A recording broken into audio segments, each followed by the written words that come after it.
programang ito ay rated SPG. Striktong patnubay at gabay ng magulang ang kailangan. Maaaring may masiselang tema, lengguwahe, karahasan, sexual, horror o droga na hindi angkop.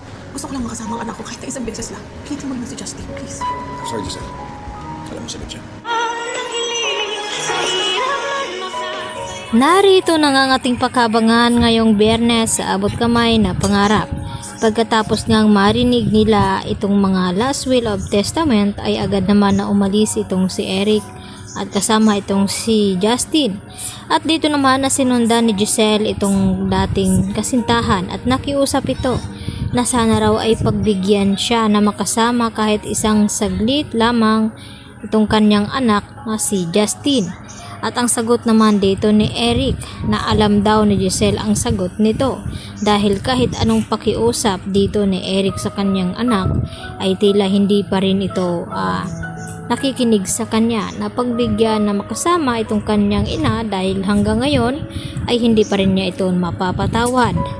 At ang tanging makapagbago lamang ng isipan dito ni Justin ay walang iba kundi itong kanyang lolo Pepe.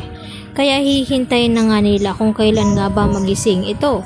Lalo pat sinabi ni Giselle at RJ sa abogado na tanging si Don Pepe lamang ang makapagsabi na kung bakit inalis itong si Zoe sa last will of testament.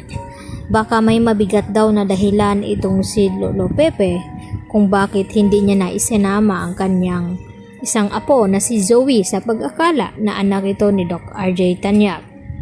At dito rin na binalaan ni Giselle itong si Moira na wag daw munang magpakasaya dahil once na magising daw itong kanilang ama ay sisiguraduhin daw ni Giselle na malalaman daw nila ang katotohanan kung sino ba daw ang nagpakidnap at nagtangka sa buhay ng kanilang ama. At sa hindi nga nagtagal ay dito naman bumalik sa Apex Hospital itong sina Giselle at RJ at Justin at dinalaw niya ulit itong kanyang lolo. At dahil sa pakiusap ni Justin na sana raw gumising na itong kanyang lolo dahil gusto niya itong makasama sa araw ng Pasko.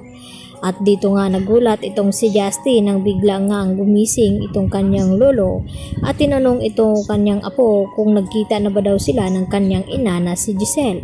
At nakiusap itong matanda na sana raw ay patawarin ni Justin ang kanyang ina dahil wala naman daw itong kasalanan na kung bakit nagawang ipamigay ni Giselle noon ang kanyang anak at ipaampon.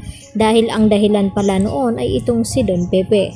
At naliwanagan na nga ngayon itong si Justin. At dito na kaya mapapatawad niya ang kanyang ina sa araw ng Pasko at maipakilala na rin ni Giselle ang kanyang anak bilang co-owner ng Apex Hospital. Dahil gusto rin makabawi ni Giselle sa tagal ng panahon na hindi niya nakakasama ang kanyang anak. Samantala, gusto rin naman ng mga kaibigan dito ni Annalyn na bumalik na sa Apex.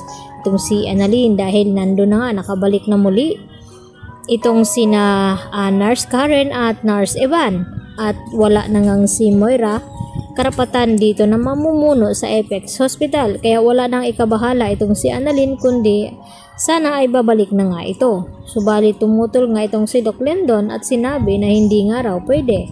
At nagtaka itong si Annalyn sa sagot dito ni Doc Lendon na kung bakit hindi nga raw pwede. At agad naman na hindi rin makasagot itong si Doc Lendon Javier sa tanong dito ni Annalyn. At nakapagdesisyon itong sina Annalyn at Lynette na magbakasyon muna sa Japan nang sa ganon ay makalimutan ni Lynette ang mga trauma na kanyang naramdaman nung ito'y pinasok ang tahanan ni Carlos. At ganoon din ang plano nila Moira dahil sa takot na baka magising na ang matanda at masabi na kung sino nga ang may pakana ng lahat ng kanyang pagka-aksidente. At dito niya sinabi kay Zoe na kinakailangan daw ayusin ang kanilang gamit upang umalis daw muna baka magising bigla itong si Tanda at sabihin sa kanila na sila nga ang may pakana ng lahat.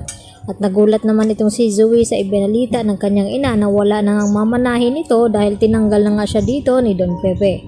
Kaya yan naman ang ating pagkaabangan mamaya kung makakatakas nga ba itong sina Moira at Zoe sa kanilang ginawa dito kay Don Pepe na ngayon nga ay malapit nang malaman ang katotohanan sa nangyaring aksidente kay Lolo Pepe.